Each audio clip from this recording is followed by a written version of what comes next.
Pharmaceutical chemistry के long question को देख रहे थे। लॉन्ग टाइप क्वेश्चन, काफी लंबे लंबे क्वेश्चन स्टार्टिंग में है, लेकिन बाद के क्वेश्चन जो है छोटे छोटे हैं, तो जल्दी सारे क्वेश्चन कवर हो जाएंगे। पर स्टार्टिंग के क्वेश्चन का हमें ध्यान रखना है। क्रैश कोर्स 2026 फार्मास्यूटिकल केमिस्ट्री में टॉप 20 लॉन्ग क्वेश्चन का 9वां भाग लेके आए हुए हैं। टॉप 20 लॉन्ग क्वेश्चन का 9वां भाग लेके आए हुए हैं, बहुत अच्छे तरीके से देखेंगे। ठीक है, चलिए कल की क्लास में क्या देखेंगे। कल की क्लास में क्या देखे थे, तो कल हम बहुत अच्छे तरीके से आप देखे थे हेमिटनिस के बारे में देखे थे। कल की क्लास में आप देखेंगे बहुत अच्छे तरीके से हेमिटनिस के बारे में देखे थे। टॉप 20 लॉन्ग क्वेश्चन चल रहा था। Discuss pharmaceutical formulation, market preparation, storage condition and uses of haematinics. क्या आपको यहां तक का याद हो गया? यहां तक आप अच्छे से प्रैक्टिस कर चुके हैं? ये कल हम बहुत अच्छे तरीके से बता चुके थे। यहां तक का हेमिटनिक्स में जितने भी थे, फेरस सल्फेट, फेरस फ्यूमेरेट को छोड़ के, ferrous sulphate, ferrous ascorbate, ferric ammonium sulphate, ठीक है, फेरस सल्फेट था आपका, फेरस एस्कॉर्बेट था, फेरिक अमोनियम सिट्रेट था, कार्बोनिल आयरन था, सब कुछ बहुत अच्छे तरीके से पढ़ा चुके हैं। क्या यहां तक का क्लियर हो चुका है?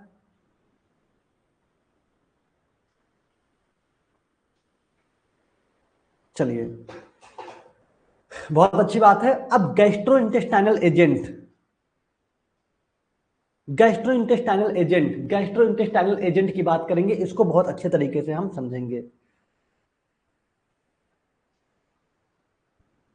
चलिए, गैस्ट्रोइंटेस्टाइनल एजेंट के बारे में देखेंगे, इसको बहुत अच्छे तरीके से समझेंगे।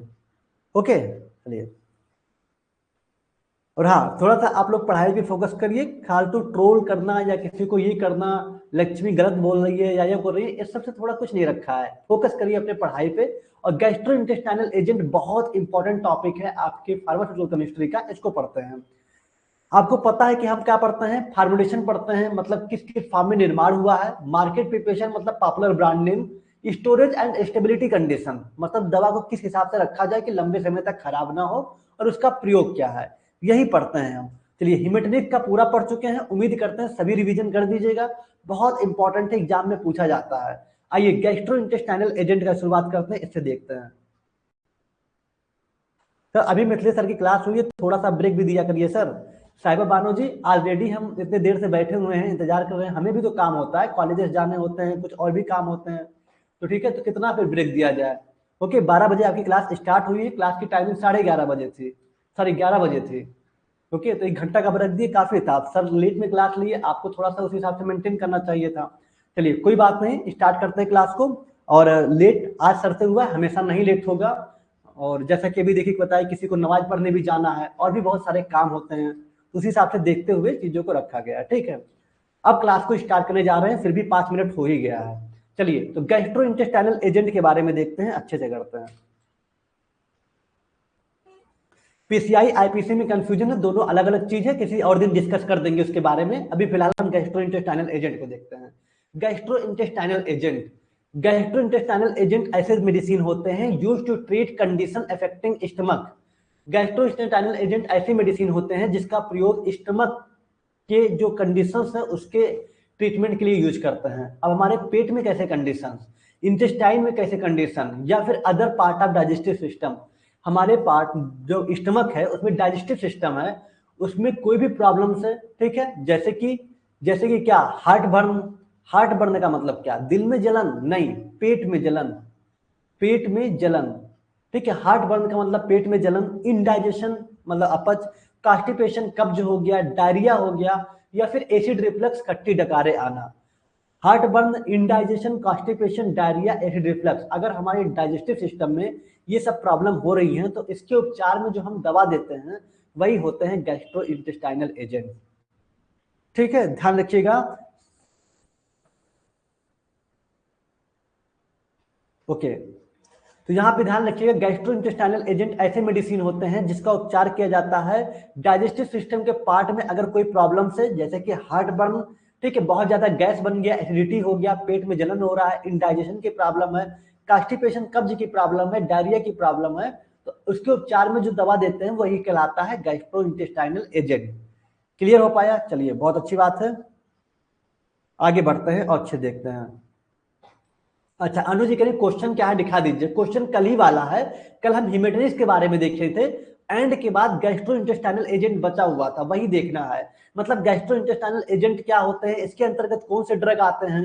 जैसे हिमेटनिक्स में फेरस सल्फेट आया था, फेरस एस्कॉर्बेट आया था, वैसे गैस्ट्रोइंटेस्टाइनल एजेंट में क्या आएंगे, इसका फार्मुलेशन, इसका मार्केट प्रिपरेशन, स्टोरेज कंडीशन, यही सारी चीजें देखना है। तो चलिए बहुत अच्छे तरीके से देखते हैं, ठीक है। चलिए, तो गैस्ट्रोइंटेस्टाइनल एजेंट आप समझ पाए कि ऐसे मेडिसिन होते हैं जो हमारे स्टमक से, हमारे डाइजेस्टिव सिस्टम में कोई प्रॉब्लम्स हो, डाइजेस्टिव सिस्टम अगर इम्बैलेंस हो रहा हो, खासकर एसिडिटी की वजह से, हार्ट बर्न, पेट में जलन की वजह से, कॉन्स्टिपेशन, इंडाइजेशन, डायरिया की वजह से, तो उसके उपचार में, उसके ट्रीटमेंट में जो मेडिसिन देते हैं वही कहलाता है गैस्ट्रोइंटेस्टाइनल एजेंट, ठीक है। Used to treat condition affecting the stomach, intestine and other part of digestive system. These agent help in relieving, मतलब आराम दिलाता है किस सिम्टम्स में, heartburn, indigestion, constipation, diarrhoea and acid reflux. यहां तक का क्लियर है। आगे बढ़ते हैं, थोड़ा सा हिंदी में देख लेते हैं। गैस्ट्रोइंटेस्टाइनल एजेंट ऐसी दवाइयां हैं जिनका उपयोग पेट, आंतों और पाचन तंत्र के अन्य भागों को प्रभावित करने वाली स्थितियों के इलाज के लिए किया जाता है। ये एजेंट नाराजगी नहीं, ये एजेंट जो होते हैं आराम दिलाते हैं किसमें, ये एजेंट आराम दिलाते हैं अपच, कब्ज, दस्त और एसिड रिफ्लक्स जैसे लक्षणों में राहत दिलाने में मदद करते हैं, ठीक, ध्यान रखिएगा। अब देखिए आपके जो डाइजेस्टिव सिस्टम है उसमें क्या स्टमक भी है, स्मॉल इंटेस्टाइन है, कोलोन है, ठीक है। ये सारे जो पार्ट हैं वो सब डाइजेस्टिव सिस्टम के पार्ट है। ओके, रेक्टम है, स्मॉल इंटेस्टाइन है, कोलोन है, सारे जो है, स्टमक है, ये पूरे डाइजेस्टिव सिस्टम के पार्ट है। यहाँ पे अगर हमें कोई प्रॉब्लम होती है, एसिडिटी या पेट में जलन या कब्ज, उसमें हम जो उपचार देते हैं वो गैस्ट्रोइंटेस्टाइनल एजेंट देते हैं। इतना तो क्लियर समझ में आ गया होगा। अब इसी में पढ़ेंगे एंटी एसिड, इसी में पढ़ेंगे एंटी एसिड, किसमें पढ़ेंगे, गैस्ट्रोइंटेस्टाइनल एजेंट में। अब इसमें देखेंगे एंटी एसिड, ठीक है। एंटी एसिड क्या होता है, आप सभी को पता है, एसिडिटी एक कॉमन बीमारी है जिसको कहते हैं एसिडिटी, ठीक है, गैस बन जाना, ठीक है। कभी कभी होता है कि बहुत ज्यादा गैस बन जाता है, बहुत तेजी से दर्द होता है पेट में, उसको एसिडिटी बोलते हैं। अब एसिडिटी के उपचार के लिए जो हम दवा देंगे वो होगा एंटी एसिड। जहां पे एंटा आ जाए समझ लीजिए वो उसके दुश्मन की बात कर रहा है, उसका विरोधी, किसका विरोधी, एसिड का, एसिडिटी का विरोधी एंटा, ठीक है। अब आते कहते हैं एंटी हाइपरटेंसिव एजेंट।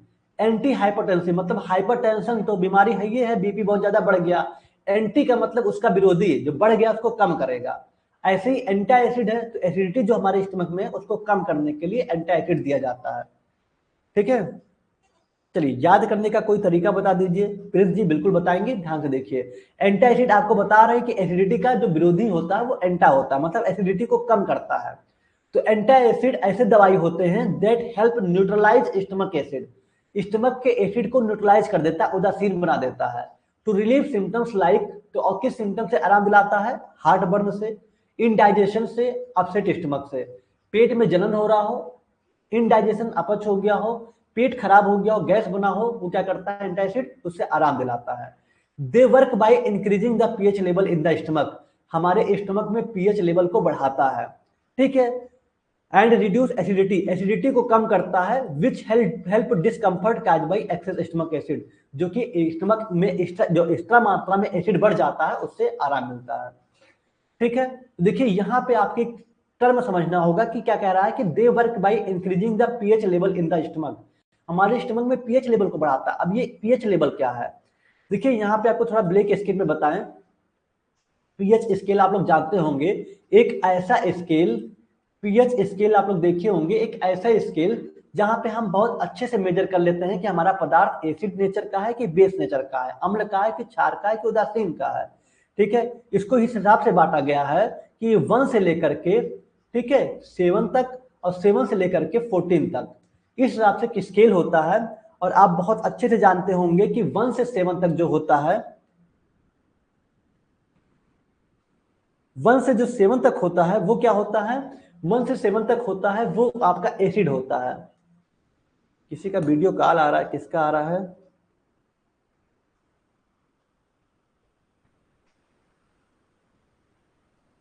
कैसे कैसे स्टूडेंट हैं कि वीडियो कॉल भी कर देते हैं। 1 से 7 तक एसिड होता है, 7 से 14 तक क्या होता है, बेस होते हैं। ये मतलब रेंज बताया गया है 1 2 3 4 5 6 7, ठीक है। तो यहां तक क्या होता है, एसिड होता है, और 7 से मतलब 8 से लेकर के 14 तक क्या होता है, बेस होता है। और किसी का अगर पीएच 7 होगा तो क्या हो जाएगा, वो वो क्या हो जाएगा, न्यूट्रल। वो क्या हो जाएगा, न्यूट्रल, जिसको हम उदासीन बोलते हैं। ठीक है, उदासीन बोलते हैं। अब मान लीजिए कि हमें हो गया एसिडिटी, सॉरी हमें नहीं हुआ, किसी को, पर्सन को, कोई व्यक्ति को क्या हो गया, एसिडिटी। एसिडिटी मतलब गैस बन रहा है उसे, क्या बन रहा है, गैस।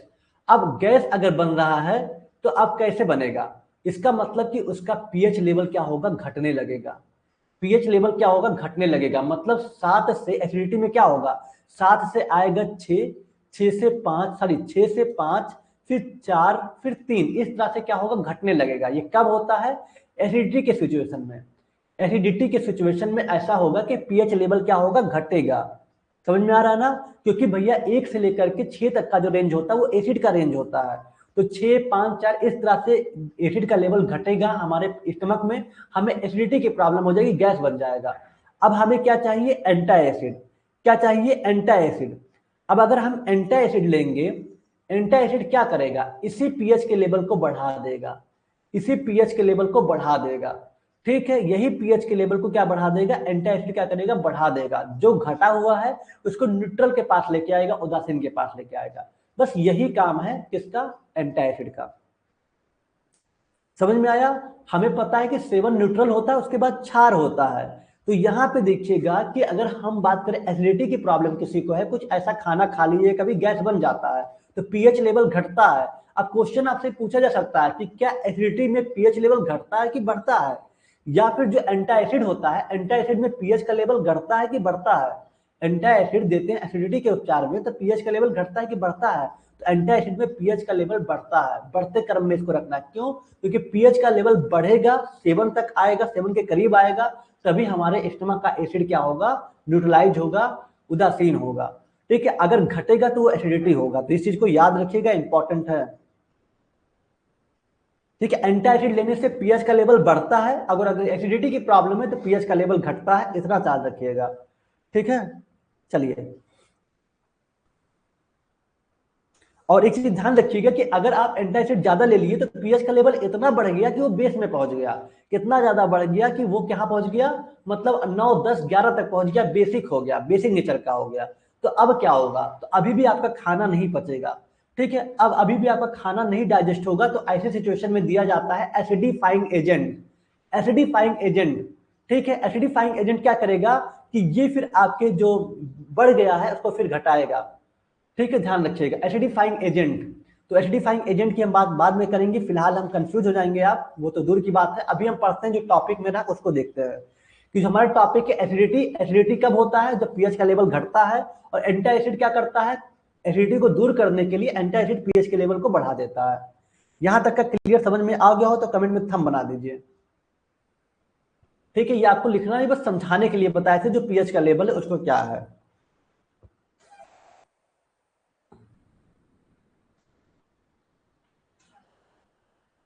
चलिए, हाँ फिलहाल आप कंफ्यूज हो जाएंगे प्रिंस जी, इसलिए बाद में बताएंगे। चलिए फिलहाल इतना देखते हैं। तो एंटा एसिड ऐसे मेडिसिन होते हैं जो स्टमक के एसिड को न्यूट्रलाइज कर देते हैं। ठीक है, जिसको हम थोड़ा यहाँ देखें हिंदी में, एंटा एसिड ऐसी दवाई हैं जो पेट के एसिड को क्या करते हैं, बेअसर, मतलब न्यूट्रलाइज। यार हिंदी में अजीब सा लिखा होता है ना, बेअसर कर देते हैं। वहां पे क्या लिखा हुआ था, यहाँ लिखा हुआ था नाराजगी, ये एजेंट नाराजगी। अरे नहीं, नहीं ऐसा कुछ नहीं है, ध्यान में देखिएगा। एंटी एसिड ऐसी दवाइयां जो पेट के एसिड को बेअसर मतलब न्यूट्रलाइज करने में मदद करती हैं, जिससे नाराजगी, नाराजगी किसको कह रहा है, stomach acid to relieve symptoms like heartburn, indigestion या अपसेट स्टमक। तो ये हार्ट बर्न को नाराजगी कह रहा है। हार्ट बर्न मतलब पेट में जलन होता है, ध्यान दीजिएगा, पेट में जलन हो रहा है। एक्चुअली में ट्रांसलेट करने पे वो आ रहा है, लेकिन पेट में जलन होता है, हार्ट बर्न, जिससे पेट में जलन, अपच या पेट खराब होने जैसे लक्षणों से राहत मिलती है। ठीक है, ध्यान रखिएगा। साई जी ऑलरेडी चीजों को बता दिए हैं। एंटा एसिड क्या होता है, तो एंटा एसिड ऐसे मेडिसिन होते हैं जो हमारे एसिडिटी बन जाता है, उसके स्टमक में जो एसिड बनता है उसको न्यूट्रलाइज करने के लिए यूज किए जाते हैं। ओके, अगर वो न्यूट्रलाइज हो जाएंगे तो जो हार्ट बर्न, पेट में जलन, इंडाइजेशन, जो अपच या फिर स्टमक अपसेट, स्टमक पेट खराब होता है, उससे आराम मिल जाता है। Sorry, they work by increasing the pH level in the stomach. वही बात है ना कि ये पीएच लेवल को बढ़ाते हैं, पीएच लेवल को क्या करते हैं, बढ़ाते हैं। ध्यान दीजिएगा, जो एंटा एसिड होता है, एंटा एसिड होता है, ये पीएच लेवल को बढ़ाएगा, क्योंकि देखिए यहाँ पे आप खुद देख रहे हैं कि यहाँ पे 7 क्या है, न्यूट्रल है। अगर घटेगा तो हमें एसिडिटी की प्रॉब्लम होगी। अब पीएच लेवल अगर बढ़ेगा तभी हमारा जो एसिडिटी की प्रॉब्लम है ठीक होगी। अगर 7 के आसपास आएगा तो न्यूट्रल हो जाएगा, ठीक है, तभी आराम होगा। तो ये ऐसे काम करते हैं कि पीएच लेवल को हमारे पेट में बढ़ाते हैं एंड रिड्यूस एसिडिटी, और एसिडिटी को कम कर सकते हैं। बस इतना खाली लिख के फुल स्टॉप कर दीजिएगा कि ये पीएच लेवल को स्टमक में बढ़ाते हैं और एसिडिटी को क्या करते हैं, कम कर देते हैं। ठीक है, ये पेट में पीएच स्तर को बढ़ाकर अम्लता को कम करने करके काम करते हैं। ठीक है, चलिए फुल स्टॉप। जो अतिरिक्त पेट के एसिड के कारण होने वाली परेशानी में मदद करता है। ओके, चलिए, तो ये पॉइंट था एंटी एसिड, जिसको आप अच्छे समझ पाए। क्लियर हो पाया? सर पीएच स्केल भी बनाना होगा? नहीं, पीएच स्केल बनाना नहीं होगा, बस समझाने के लिए है। आप इतना खाली लिख देंगे तो अच्छी बात है, और अगर आप बना भी दे रहे हैं तो कोई बहुत बड़ी बात थोड़ी है। सिंपल 0 से लेकर के या 1 से लेकर के 14 तक का लाइन खींच दीजिएगा, ऐसे एरो करके दिखा दीजिएगा कि पीएच का लेवल बढ़ रहा है, एंटी एसिड यही कर रहा है। एग्जामिनर भी खुश हो जाएगा कि हाँ, आपको थोड़ा सा इसका अच्छा नॉलेज है। ठीक है, तो कोई दिक्कत नहीं है, आपके ऊपर है। अगर बना पाए तो बहुत अच्छे से बना दीजिएगा। ठीक, चलिए अब एग्जाम्पल की बात करें कि एंटी एसिड के क्या एग्जाम्पल हैं जो आपके सिलेबस में है। अब एंटी एसिड के यहाँ पे 5 एग्जाम्पल है, पांचों को ध्यान रखना है। Aluminium hydroxide gel, magnesium hydroxide, magaldrate, sodium bicarbonate, calcium carbonate. ध्यान दीजिएगा, ये पांचों बहुत इंपॉर्टेंट है जो आपके यहाँ पे दिख रहे हैं। एंटी एसिड के 5 examples: aluminium hydroxide gel, magnesium hydroxide, magaldrate, sodium bicarbonate, calcium carbonate. एकदम याद कर लीजिए। हिमेटिनिक्स में आपको याद कराए थे ferrous sulphate, ferrous ascorbate, ferric ammonium citrate, उसके बाद आपका था कार्बोनिल आयरन। यहाँ पे आपको बताना है 5: ammonium hydroxide gel, magnesium hydroxide जिसको मिल्क ऑफ मैग्नीशिया कहते हैं, मगलड्रेट, सोडियम बाइकार्बोनेट, कैल्शियम कार्बोनेट। ये पांचों एंटी एसिड आपको याद रखना है, बहुत इंपॉर्टेंट है। पांचों के बारे में सारी चीजें देखेंगे। ठीक है, चलिए, तो अब पांचों के बारे में अच्छे तरीके से एक एक करके सारी चीजों को देखते हैं। ठीक है, चलिए अब एक देखते हैं एंटी एसिड के उदाहरण है, जो कि यहाँ पे हिंदी में लिखा है, लेकिन आप इंग्लिश में लिखेंगे अच्छे तरीके से। Aluminium hydroxide gel, magnesium hydroxide, मगलड्रेट, ठीक है, सोडियम बाइकार्बोनेट और कैल्शियम कार्बोनेट। ओके, चलिए, तो एंटी एसिड के जो यहाँ पे एग्जाम्पल है उसके बारे में बहुत अच्छे तरीके से देखते हैं, अच्छे तरीके से कवर करते हैं। सबसे पहले बात करेंगे हम किसका? चलिए यहां से बात करते हैं जो सबसे इंपॉर्टेंट है। सबसे पहले हम सोडियम बाइकार्बोनेट की बात करते हैं। इस तरह से हम बात करते हैं, सोडियम बाइकार्बोनेट को पहले कवर करते हैं, फिर हम एल्युमिनियम हाइड्रोक्साइड जल को बाद में देखेंगे। देखिए, सोडियम बाइकार्बोनेट से सबसे ज्यादा क्वेश्चन पूछे जाते हैं। ठीक है, सोडियम बाइकार्बोनेट से सबसे ज्यादा क्वेश्चन पूछे जाते हैं, ध्यान रखिएगा। सोडियम बाइकार्बोनेट, ठीक है, सोडियम बाइकार्बोनेट एंटी एसिड। आइए चलिए सोडियम बाइकार्बोनेट एंटी एसिड के बारे में देखते हैं। सबसे पहले इसका तो फार्मूला क्या होता है, NaHCO3 होता है, पहला पॉइंट। दूसरा पॉइंट, इसे ही हम बेकिंग सोडा कहते हैं, इसे ही हम बेकिंग सोडा या फिर कुकिंग सोडा कहते हैं, बेकिंग सोडा या फिर कुकिंग सोडा भी कहते हैं। ठीक है, जो घर में यूज होता है। तीसरा पॉइंट, और जो एक आप और देखे होंगे, Na2CO3, सोडियम कार्बोनेट। क्या होता है ये? Sodium carbonate, sodium carbonate, sodium carbonate को हम क्या बोलते हैं? Washing soda. ठीक है, वाशिंग सोडा कहते हैं। ये अंतर थोड़ा ध्यान रखिएगा। Na2CO3 है, NaHCO3 है, दोनों के अंतर आपको अच्छे से आना चाहिए। NaHCO3 होता है baking soda, cooking soda. Na2CO3 होता है सोडियम कार्बोनेट, जो है तब वाशिंग सोडा, डिटर्जेंट वगैरह में मिलाया जाता है। ठीक है, चलिए, तो तीनों का अंतर कंफ्यूज मत होइएगा। अभी देखिए पेपर में आया हुआ था, PYQ में आपको कराए थे। पूछा जाता है कि बताइए सोडियम बाइकार्बोनेट क्या है, उसको मतलब बेकिंग सोडा किसे कहते हैं, वाशिंग सोडा किसे कहते हैं, तो वो सोडियम कार्बोनेट को कहते हैं। ठीक, चलिए अब आगे बढ़ते हैं और बहुत सारी चीजों को कवर करेंगे। ठीक है, चलिए, तो फार्मास्यूटिकल फार्मुलेशन की बात करेंगे। सबसे पहले फार्मुलेशन, क्योंकि आपके सिलेबस में फार्मुलेशन है। फार्मुलेशन में कुछ नहीं लिखना है, बस खाली नाम बता देना कि किस किस फॉर्म में आता है। ये पाउडर के फॉर्म में आता है, जो अंडरलाइन करेंगे वही लिखिएगा। ये टैबलेट के फॉर्म में आएगा। इफरवेसेंट ग्रेन्यूल्स आता है। इफरवेसेंट ग्रेन्यूल्स का मतलब जैसे कि आप पानी में डालिए, पानी से कार्बन डाइऑक्साइड रिलीज हुआ और उसको आप पी लीजिए, बस बहुत तेजी से आराम दिलाता है। कैसे इनो होता है, लाइक वैसे ही इफरवेसेंट ग्रेन्यूल्स आता है। और इंट्रावेनस सॉल्यूशन आता है, इंट्रावेनस आता है, इसका मतलब कि सोडियम बाइकार्बोनेट अगर आईवी आता है तो ये इंजेक्शन के फॉर्म में आता है। इकलौता ये इंजेक्शन के फॉर्म में आता है, इसको लंबे समय तक नहीं दिया जाता। ध्यान दीजिएगा, लंबे समय तक देंगे तो इसका साइड इफेक्ट बहुत ज्यादा होगा, तो इसको हम बहुत कम, बहुत इमरजेंसी सिचुएशन पे यूज करते हैं। ठीक है। तो सोडियम बाइकार्बोनेट पाउडर के फॉर्म में, टैबलेट के फॉर्म में, एफरवेसेंट ग्रेन्यूल्स के फॉर्म में छोटे छोटे दाने होते हैं, जैसे पानी में मिलाओ और वहां से कार्बन डाइऑक्साइड रिलीज हो और पी लीजिए, जैसे इनो, और आईवी सॉल्यूशन के फॉर्म में आता है। ठीक है, हाँ गैसोफास्ट आता है, बिल्कुल सही। ये आपके 4 पॉइंट है, फॉर्मुलेशन में इसको लिख दीजिए। अब बात करते हैं फॉर्मुलेशन में, आप बता दिए पाउडर हो गया, टैबलेट हो गया, एफरवेसेंट ग्रेन्यूल्स हो गया और आईवी सॉल्यूशन आता है। अब मार्केट प्रिपरेशन की बात करें कि पॉपुलर ब्रांड नेम क्या है। पॉपुलर ब्रांड नेम क्या है, अल्का सेल्टजर करके आता है, सोडियम बाइकार्बोनेट का टैबलेट आता है, ठीक है, बेकिंग सोडा आता है और सोडियम बाइकार्बोनेट का इंजेक्शन भी आता है। ठीक है, ध्यान दीजिएगा, इंजेक्शन आता है, बेकिंग सोडा आता है जो कि, और अल्का सेल्टिजर करके आता है। ये सब पॉपुलर ब्रांड नेम है जिसको आप लिख सकते हैं। ठीक है, ध्यान रखिएगा। अच्छा, गैसोफास्ट टैबलेट भी आता है, बिल्कुल शिवम जी, अगर आता है तो इसको लिख सकते हैं, कोई दिक्कत नहीं है। ठीक है, अल्का सेल्टिजर, सोडियम बाइकार्बोनेट टैबलेट, वही आप जो करें गैसोफास्ट टैबलेट, बेकिंग सोडा आता है, ये आप पॉपुलर ब्रांड नेम में बता सकते हैं। इसका इंजेक्शन भी आता है। ठीक है, कोई बात नहीं मोहित जी, जो भी आपको डाइजिन वगैरह जो भी आपको याद है यहाँ पे लिख दीजिएगा, एक दो याद कर लीजिएगा बस। ठीक है, इंजेक्शन के फॉर्म में आता है, sodium bicarbonate injection, Alka Seltzer, baking soda, ये इसके पॉपुलर ब्रांड नेम है। ठीक, चलिए अब स्टोरेज कंडीशन की बात करें तो स्टोरेज कंडीशन कुछ अलग नहीं है, सिंपल है। Store in cool and dry place, इसको ठंडे सूखी जगह पे रखें, खासकर रूम टेम्परेचर पे। एयर टाइट कंटेनर, कंटेनर को अच्छे से बंद करिए। ये हाइग्रोस्कोपिक नेचर का होता है, बहुत तेजी से पानी के साथ मॉइस्चर नमी बना लेता है, मतलब absorb moisture from the air, हमारे हवा से बहुत तेजी से मॉइस्चर को एब्जॉर्ब करता है। So it should be store in airtight container to avoid degradation, इसलिए इसको बहुत अच्छे से स्टोर करिए कंटेनर में, जिससे डिग्रेड ना हो पाए इसके मालिक्यूल। ठीक है, अल्का सेल्टिजर जो है इस तरह का होता है, ध्यान दीजिएगा। सोडियम बाइकार्बोनेट, इसको पानी में जैसे डिजॉल्व करेंगे घुल जाएगा। ओके, तो यही अल्का सेल्टिजर नाम का पॉपुलर ब्रांड आता है, ध्यान रखिएगा।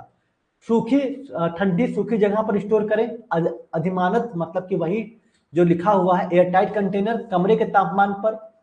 ओके सॉरी, यहाँ पे लिखा है प्रिफरली जो है रूम टेम्परेचर पे इसको रखें।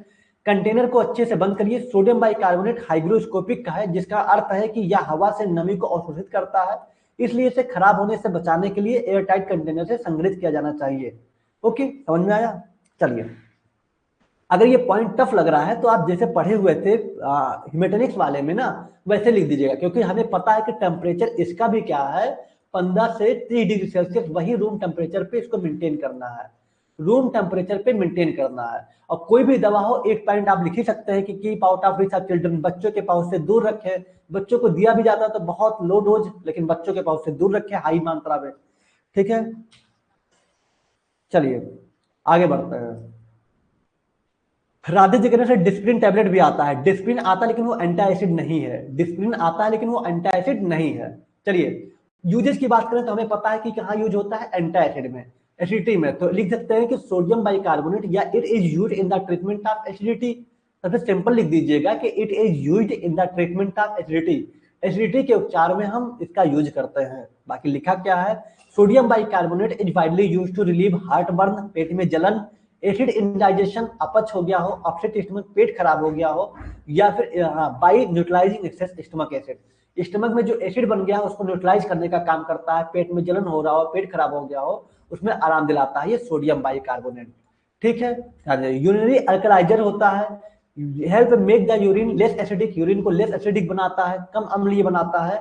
इन कंडीशन जैसे यूरिक एसिड किडनी स्टोन हो गया हो, यूटीआई इन्फेक्शन हो गया हो, तो इतना डिटेल्स में लिखने की जरूरत नहीं है, सिंपल खाली आप पहला पॉइंट लिख दीजिएगा कि it is used in the treatment of, क्या लिखेंगे, एसिडिटी, या फिर आप हार्ट बर्न, एसिड इंडाइजेशन, जो बताना चाहें उसके आगे लिख सकते हैं। बेकिंग या कुकिंग, बेकिंग या कुकिंग सोडा इसे कहते हैं। Primarily a medicinal agent, sodium bicarbonate is also used as levelling agent in baking, commonly known as baking soda, मतलब इसको घरों में भी यूज किया जाता है, ध्यान रखिएगा। ठीक है, सोडियम बाइकार्बोनेट का व्यापक रूप से पेट में अतिरिक्त एसिड को बेअसर करके, जो हार्ट बर्न है, पेट में जलन है, पेट में जलन है उसको कम करता है, अपच की प्रॉब्लम है, पेट की खराबी को दूर करने के लिए उपयोग किया जाता है। ठीक है, यूरिन को क्षारीय बनाता है, जो अम्लीय को क्षारीय बनाने में हेल्प करता है। यूरिक एसिड, किडनी स्टोन या फिर यूरिन पथ के इन्फेक्शन जैसी स्थितियों को यूरिन को कम अम्लीय बनाने में मदद करता है। ठीक है, चलिए, तो आप बस इतना लिखिएगा कि sodium bicarbonate is the treatment of acidity, heart burn या इंडाइजेशन। ठीक है, क्लियर हो जाएगा, लिख ले जाएंगे ना? लिख ले जाएंगे ना, आपको लिखना है कि it is the treatment of, it is the treatment of acidity. ठीक है, उसके बाद लिखिएगा इंडाइजेशन, अपच जिसको बोलते हैं, इंडाइजेशन एंड हार्ट बर्न। ठीक है, बस इतना लिख के फुल स्टॉप कर दीजिएगा कि इसका उपचार हार्ट बर्न, इंडाइजेशन और एसिडिटी के उपचार में किया जाता है। ठीक, चलिए यही हिंदी में बता दीजिएगा। अब बात करते हैं सेकंड वाला, कैल्शियम कार्बोनेट CaCO3, ये भी आपका एंटी एसिड होता है, ध्यान दीजिएगा। कैल्शियम कार्बोनेट की बात करते हैं, ये भी आपका एंटी एसिड होता है, कैल्शियम सप्लीमेंट्स भी आते हैं। ओके, चलिए अब बात करते हैं हम किसका, कैल्शियम कार्बोनेट का। कैल्शियम कार्बोनेट भी एंटी एसिड होता है। सबसे पहले तो फार्मूला CaCO3, ठीक है, जिसका फार्मूला जरूरी बस उसी का पढ़ाएंगे, ज्यादा नहीं पढ़ाएंगे। पहला आपको बताए थे इसके पहले सोडियम बाइकार्बोनेट, क्या था फार्मूला, NaHCO3, जिसको हम बेकिंग कोकिंग सोडा कहते हैं। सोडियम कार्बोनेट Na2CO3, जिसको हम वाशिंग सोडा कहते हैं। अब आप पढ़ रहे हैं कैल्शियम कार्बोनेट, जिसका CaCO3 होता है। ठीक है, चलिए इसके बारे में देखे थे। चलिए, तो कैल्शियम कार्बोनेट के पहली बात फार्मुलेशन की अगर बात करें तो टैबलेट के फॉर्म में आता है, च्यूएबल टैबलेट के फॉर्म में आता है, जिसको च्यूइंग करके खा लीजिए। पाउडर के फॉर्म में आता है, कैप्सूल के फॉर्म में आता है, कैल्शियम सप्लीमेंट आते हैं कैप्सूल के फॉर्म में, और ओरल सस्पेंशन आता है, सिरप आता है। Tablet, chewable tablet, powder, capsule, oral suspension, इस फॉर्म में आते हैं। कैप्सूल के फॉर्म में कैल्शियम के सप्लीमेंट्स आते हैं। ठीक है, टैबलेट, च्यूएबल टैबलेट, पाउडर और कैप्सूल, ओरल सस्पेंशन, ये आपको लिखना है। टैबलेट में ही आ जाएगा च्यूएबल टैबलेट, तो चाहे आप च्यूएबल टैबलेट लिखिए या ना लिखिए, बात एक ही है। आप टैबलेट बता दीजिए, पाउडर बता दीजिए, कैप्सूल बता दीजिए, ओरल सस्पेंशन बता दीजिए, इतना भी सफिशिएंट है। सर ये एंटी एसिड है क्या? हाँ भैया शादाब जी, एंटी एसिड यहाँ पे लिखिए, साफ साफ लिखा हुआ है। आप कैल्शियम कार्बोनेट जो कि एंटी एसिड है, और कैल्शियम कार्बोनेट यहाँ भी यूज होता है आपके टूथपेस्ट में। आपके टूथपेस्ट में भी कैल्शियम कार्बोनेट यूज होता है, जो आपके टूथपेस्ट में एज ए पॉलिशिंग एब्रेसिव का काम करता है। आपके चमकीले दांतों का राज सुबह उठ के एकदम चमक जाता है, वो कैल्शियम कार्बोनेट से होता है। इसके बहुत काम है। ये कैल्शियम सप्लीमेंट भी आता है, एज ए एंटी एसिड भी होता है। ठीक है, ध्यान रखिएगा। तो tablet, chewable tablet, powder, capsules, oral suspension के फॉर्म में आता है। ठीक है, चलिए बाकी हिंदी में देख लीजिएगा, वही सारी चीजें लिखा हुआ है। मार्केट प्रिपरेशन की बात करें, किस मार्केट प्रिपरेशन क्या है इसका, टम्स के नाम से आता है, टम्स के नाम से आता है, कल्ट्रेट के नाम से आता है, ओएसकल और सिट्राकाल के नाम से आता है। ध्यान दीजिएगा, सल्ट्रेट के नाम से आता है, ओएसकल आता है, सिट्राकाल के नाम से ये अवेलेबल है। मालोक्स के नाम से आता है, मालोक्स, जो कि कैल्शियम कार्बोनेट और मैग्नीशियम हाइड्रोक्साइड का कॉम्बिनेशन होता है। कैल्शियम कार्बोनेट और मैग्नीशियम हाइड्रोक्साइड का कॉम्बिनेशन होता है मालोक्स, तो मालोक्स के नाम से आता है। कल्ट्रेट, ऑस्कल या फिर सिल्ट्रेट, सिट्राकाल के नाम से आता है, टम्स के नाम से आता है। ठीक है, ध्यान रखिएगा। सर इसका प्रिपरेशन भी लिखना है? नहीं, अगर प्रिपरेशन लिखना होता तो हम यहाँ पे नहीं लिखते, यहाँ जो लिखे बस वही लिखना है, प्रिपरेशन आपको नहीं लिखना है। कल हम प्रिपरेशन कट कर दिए थे और प्रिपरेशन को आज हम एकदम हटा दिए हैं। प्रिपरेशन आपको नहीं लिखना है, जो बस पढ़ा रहे हैं वही लिखना है। ठीक है, चलिए आपको हो सकता है बुक में प्रिपरेशन लिखा हो, लेकिन आप प्रिपरेशन छोड़ दीजिए, प्रिपरेशन नहीं पूछा जाता है, बस आपको समझने के लिए बताए थे। चलिए आगे बढ़ते हैं। स्टोरेज कंडीशन की बात करें तो रूम टेम्परेचर वही 15 से 30 डिग्री सेल्सियस। कंटेनर को अच्छे से बंद करिए, नमी से बचा करके रखिए, वही है, ध्यान रखिएगा। रूम टेम्परेचर पे इसको मेंटेन करना है, जैसे आप इमरजेंसी में पढ़े थे सेम रहता है, कोई बहुत अंतर नहीं रहता है। ठीक है, कमरे का तापमान 15 से 30 होना चाहिए, और कंटेनर को अच्छे कंटेनर, ये टाइट कंटेनर में रखें, कंटेनर को अच्छे से बंद करके और नमी से दूर रखें। ओके, तो यहाँ पे देखे थे आता है मालोक्स आता है, कल्ट्रेट आता है, ओएसकाल आता है, सिट्राकाल आता है और टम्स आता है। यहाँ पे जूम करके अगर दिखाएं तो किस इस तरह से होता है मालोक्स, और ये सिट्राकाल कुछ इस तरह से होता है। ठीक है, सिट्राकाल कैल्शियम का सप्लीमेंट आता है, जो कि आप देख सकते हैं, और ये मालोक्स होता है, जो कि इसका पॉपुलर ब्रांड नेम है। ओके, ध्यान रखिएगा। आगे बढ़ते हैं। अब यूजेज की बात करें, किसका यूज क्या है, तो सेम यूजेज, कुछ अलग नहीं लिखना है, लेकिन कुछ चीजें बता दीजिए, क्योंकि कैल्शियम के बारे में बता दिए तो कैल्शियम हमारे हड्डियों के लिए भी अच्छा होता है, वो भी बता दीजिएगा। पहला पॉइंट लिखेंगे, पहला पॉइंट लिखेंगे, 2 पॉइंट लिखिएगा। देखिए, इट इज, पहले तो सेम लिख दीजिएगा, it is used in the treatment of, it is used in the treatment of acidity. ठीक है, पहला पॉइंट लिखेंगे, एसिडिटी हो गया, इंडाइजेशन हो गया। ठीक है, ये आप वही पॉइंट को बता दीजिएगा जो आप पहले बताए थे। ठीक है, पहला पॉइंट हो गया। दूसरा ये बता दीजिएगा कि बोन हेल्थ, यहां पे लिखा है ना बोन हेल्थ, हड्डियों के स्वास्थ्य के लिए, प्रिस्क्राइब्ड इन कंडीशन लाइक हाइपोकैल्सीमिया। ठीक है, जिसकी बॉडी में कैल्शियम की कमी हो जाती है या फिर रिक्टस सूखा रोग हो जाता है, ठीक है, तो ऐसे में भी कैल्शियम को दिया जाता है। प्रिस्क्राइब्ड इन कंडीशन लाइक हाइपोकैल्सीमिया का मतलब कैल्शियम का लेवल कम होना, या फिर रिक्टस सूखा रोग, वेयर दियर डिफरेंसी ऑफ कैल्शियम, जहां कैल्शियम की कमी होती है तो वहां पे यूज करते हैं। तो आप बता सकते हैं कि it is used in the condition, it is used in the treatment of condition like hypocalcaemia and rictus. क्या लिखेंगे? It is used in the it is used in the treatment condition like, अब यहां लिखा hypocalcaemia, यहां लिख दीजिएगा hypocalcaemia या फिर रिक्टस, इतना फुल स्टॉप कर दीजिएगा, ठीक है, हाइपोकैल्सीमिया एंड रिक्टस इतना करके फुल स्टॉप कर दीजिएगा। तो पहले बताइएगा it is used in the treatment of acidity, indigestion, और आप जो लिखते हैं एसिडिटी, इंडाइजेशन, अपसेट स्टमक हो गया, पेट खराब होना, and it is used in the treatment of condition like hypocalcaemia and rictus, जिसको सूखा रोग कहते हैं। हो जाएगा ना? चलिए, तो ये पॉइंट हो गया कैल्शियम का। अब इसके आगे देखते हैं। तो ये हड्डियों के स्वास्थ्य के लिए बहुत इंपॉर्टेंट है, ध्यान रखिएगा। मजबूत हड्डियों, दांतों के रख रखाव और ऑस्टियोपोरोसिस की रोकथाम के लिए यूज किया जाता है। ऑस्टियोपोरोसिस मतलब क्या होता है? जहां हड्डियां कमजोर हो जाती हैं, ठीक। चलिए, अब बात करते हैं मगलड्रेट की, ठीक है। इसके कोई ज्यादा, इतना ही जानिएगा, इससे ज्यादा इसमें खास जरूरत नहीं है। आपको बता दिए मार्केट प्रिपरेशन, उसके बाद स्टोरेज कंडीशन, उसके बाद यूजेज। अब बात करते हैं मगलड्रेट की, जल्दी से कवर कर लेते हैं मगलड्रेट। सर D3 के साथ होता है क्या? एंटासिड सर D3 के साथ होता है? हाँ सिद्दीकी जी, कुछ होते हैं, सारे नहीं होते हैं, ठीक है। चलिए, magaldrate is magnesium aluminium compound that act as anti acid. ध्यान दीजिएगा, मगलड्रेट भी आपका एंटी एसिड है, जो मैग्नीशियम अल्युमिनियम कंपाउंड से मिलकर बना हुआ है। किससे? मैग्नीशियम अल्युमिनियम से। पूछ देता है कि किससे मिलकर बना है मगलड्रेट, तो मगलड्रेट एक मैग्नीशियम अल्युमिनियम यौगिक है जो एंटी एसिड के रूप में कार्य करता है, ठीक है, ध्यान रखिएगा। आगे देखते हैं। सर क्या हुआ? सर सब पढ़ाने के बाद बता दीजिएगा क्या लिखना, ताकि नोट्स बनाने में आसान रहे। जो आपको पिछली, जो आपको यहाँ बता रहे हैं ना, सारे वही लिखने हैं। आज कुछ नहीं कट किए हैं, क्योंकि हम उस चीज को ऑलरेडी हटा दिए हैं। कल नहीं हटाए थे, आज उस चीज को हटा दिए। जैसे प्रिपरेशन आपको नहीं लिखना है, बाकी सारे पॉइंट लिख रहे हैं। अब मगलड्रेट का फार्मुलेशन तो पूछा गया है, फार्मुलेशन लिख दीजिएगा। जैसे जो अंडरलाइन कर रहे हैं, जैसे सस्पेंशन, अब देखिए पहले भी अंडरलाइन, ये सब नहीं लिखना है, ये सब आपको नहीं लिखना, खाली पढ़ना बस है। ध्यान रखिएगा, जो अंडरलाइन किए बस वही लिखना है, सारा चीज नहीं लिखना है, ठीक है। जैसे बात करें सस्पेंशन, मतलब सिरप के फॉर्म में आता है। अब लिखा क्या है कि लिक्विड फॉर्म में होता है, जो आसानी से डाइजेस्ट हो जाता है और हमें आराम दिलाता है। अब इसको लिखने की जरूरत ही नहीं है, खाली लिखना है सस्पेंशन के फॉर्म में आता है, चेबल टैबलेट के फॉर्म में आता है और जल के फॉर्म में आता है, ठीक है। मगलड्रेट की अगर जूम करके दिखाएं तो कुछ इस तरह से होता है। मगलड्रेट अलजल करके सिरप आता है, मगलड्रेट और सिंथेटिकोन करके कॉम्बिनेशन आते हैं। मगलड्रेट और सिंथेटिकोन ये ओरल सस्पेंशन सिरप आते हैं, ध्यान रखिएगा, एंटी एसिड के लिए, ठीक है, एंटी एसिड के लिए होता है, ध्यान रखिएगा।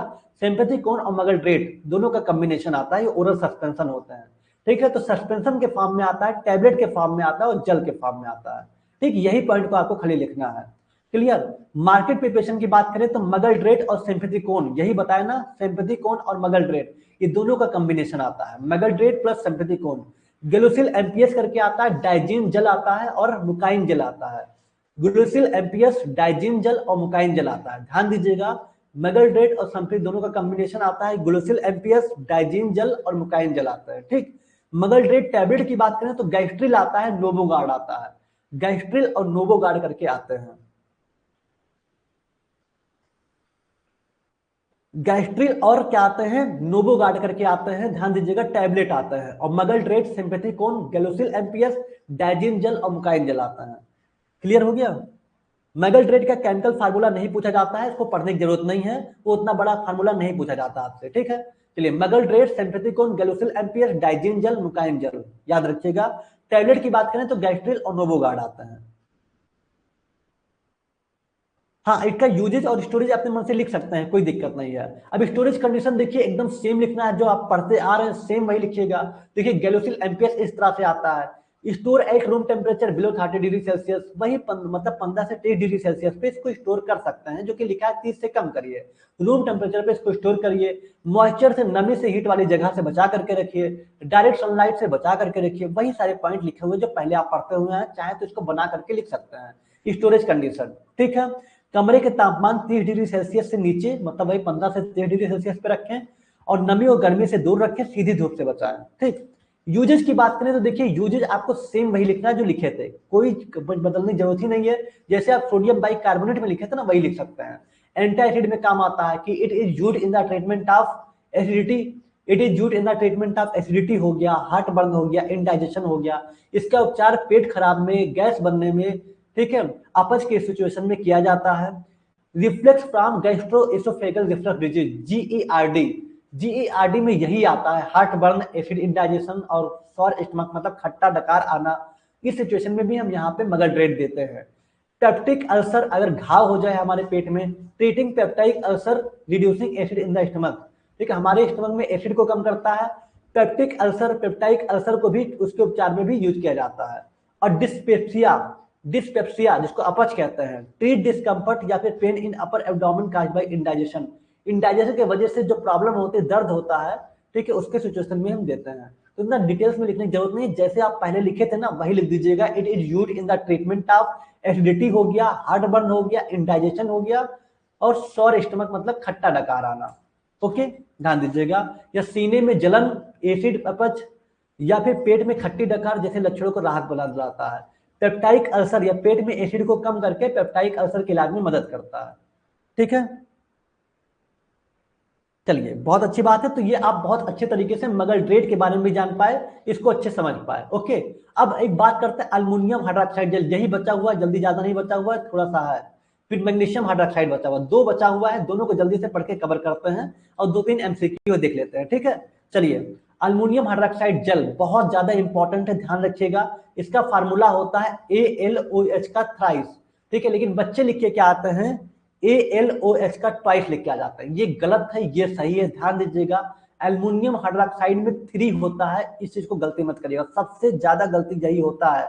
हमेशा देखिए, मैक्सिमम खुद काफी चेक किए हुए हैं, सब मैक्सिमम लोग 2 लिख के आता है। ALOH का ट्वाइस, ट्वाइस नहीं होता, थ्राइस होता है। 3 को हम थ्राइस बोलते हैं और 2 को ट्वाइस बोलते हैं। नाम सुनते हैं जैसे ही हाइड्रोक्साइड ALOH का ट्वाइस लगा देते हैं। एकदम दिमाग में बैठा लीजिए, यहाँ पे 3 रहेगा, ALOH का थ्राइस होता है। ठीक है, चलिए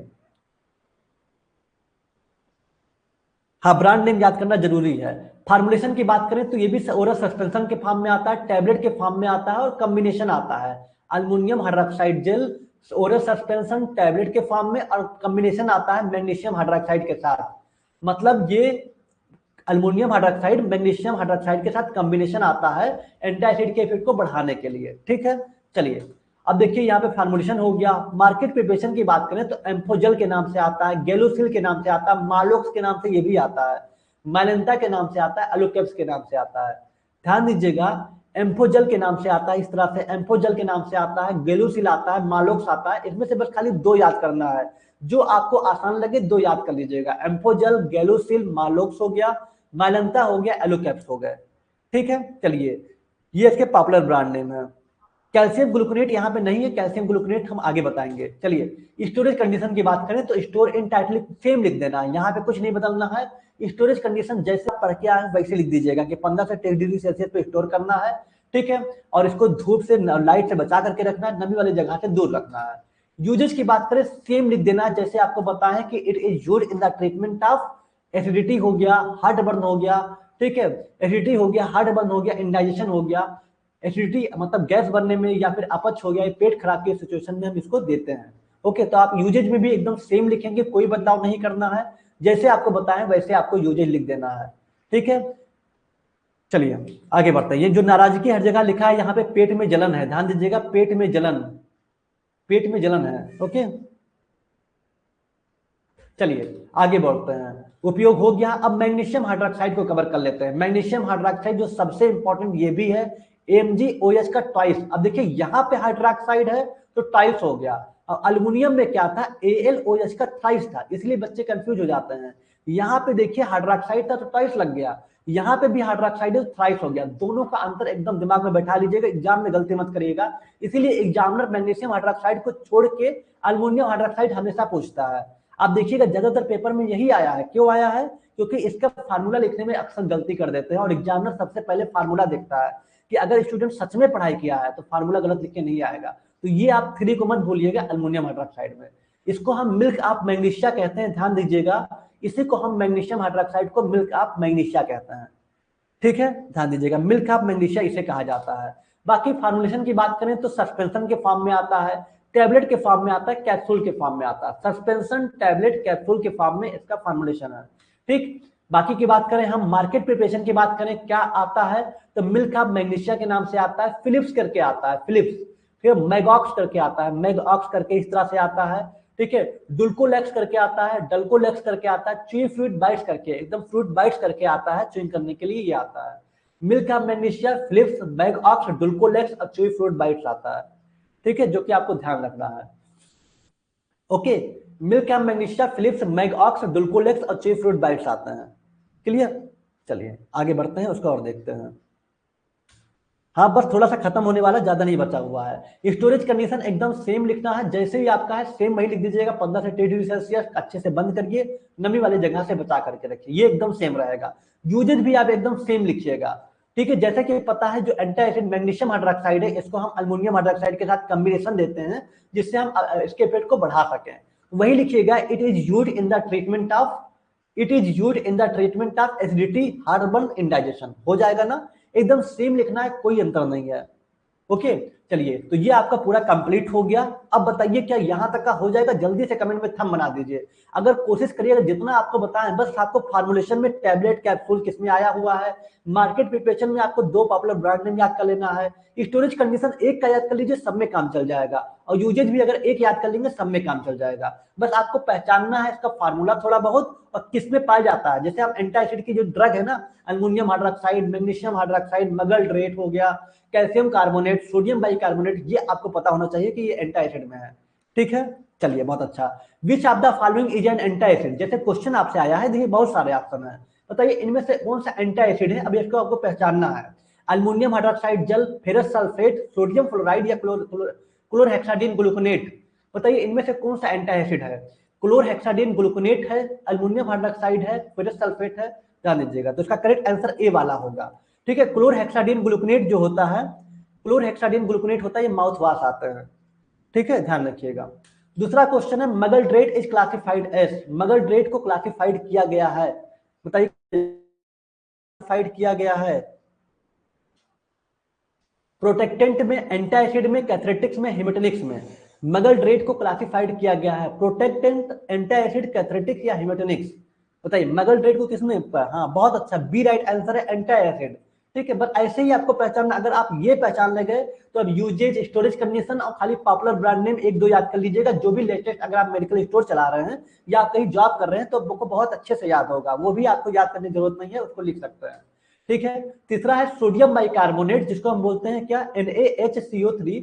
sodium bicarbonate is used as an anti acid because it, sodium bicarbonate जिसको हम बेकिंग सोडा, कुकिंग सोडा कहते हैं, इसका प्रयोग एंटी एसिड में किया जाता है क्योंकि इनहिबिट गैस्ट्रिक एसिड सिक्रेशन, जो गैस्ट्रिक एसिड सिक्रेशन को कम कर दे, स्टमक के एसिड को न्यूट्रलाइज कर दे, गैस्ट्रिक मोटिलिटी को बढ़ा दे, या प्रमोट डाइजेशन, डाइजेशन को प्रमोट कर दे। बताइए, बहुत अच्छा, बी राइट आंसर है, neutralise stomach acid. Stomach acid को क्या करता है? उदासीन बना देता है, ये सोडियम बाइकार्बोनेट, ठीक है। तो बी राइट आंसर है, जिसको आपको ध्यान रखना है, ओके। चलिए, इंक्रीज गैस्ट्रिक मोटिलिटी नहीं होगा, बी राइट आंसर है, ध्यान रखिएगा। चौथा क्वेश्चन है कि what is the chemical name of magaldrate? Magaldrate का केमिकल नेम क्या है? मगल्ड्रेट का केमिकल नेम क्या है? Magnesium aluminium hydroxide, calcium carbonate, sodium chloride, aluminium phosphate. Magaldrate का केमिकल नेम क्या है? मगल्ड्रेट का केमिकल नेम क्या है, बताइए जल्दी से। Calcium carbonate, sodium chloride, aluminium phosphate या मैग्नीशियम अल्मोनियम हाइड्रोक्साइड। बहुत अच्छा, ए राइट आंसर है, ध्यान दीजिएगा, मैग्नीशियम अल्मोनियम हाइड्रोक्साइड, ठीक है। चलिए बहुत अच्छा, तो यही सारे क्वेश्चन थे। हेमेटोनिक्स और गैस्ट्रोइंटेस्टाइनल एजेंट दोनों आप बहुत अच्छे से पढ़ गए हैं। बस खाली अच्छे तरीके से एक बार नोट्स बना लीजिएगा, जो फार्मुलेशन है, पॉपुलर ब्रांड नेम है, यूजेज है, स्टोरेज कंडीशन है, इसको अच्छे से लिख करके याद कर लीजिएगा। बस इतना हो जाएगा तो आपका ये 2 क्वेश्चन बहुत इंपॉर्टेंट थे, कवर हो जाएंगे, ठीक है। ओके, तो आदिश्री.ऑफिशियल उदित फार्मेसी स्टडी, बहुत आसान तरीके से आपको बताया है। इतने इजी तरीके से आप याद कर लेंगे तो बहुत अच्छी बात होगी। बहुत जितना इजी हो सकता था उतने इजी करके आपको बताया कि बहुत आराम से आप इसको पढ़ के याद कर लीजिए, ज्यादा प्रेशर ना पड़े, ठीक है। इससे आसान तो हमें नहीं लगता कि हो सकता है, ठीक है। चलिए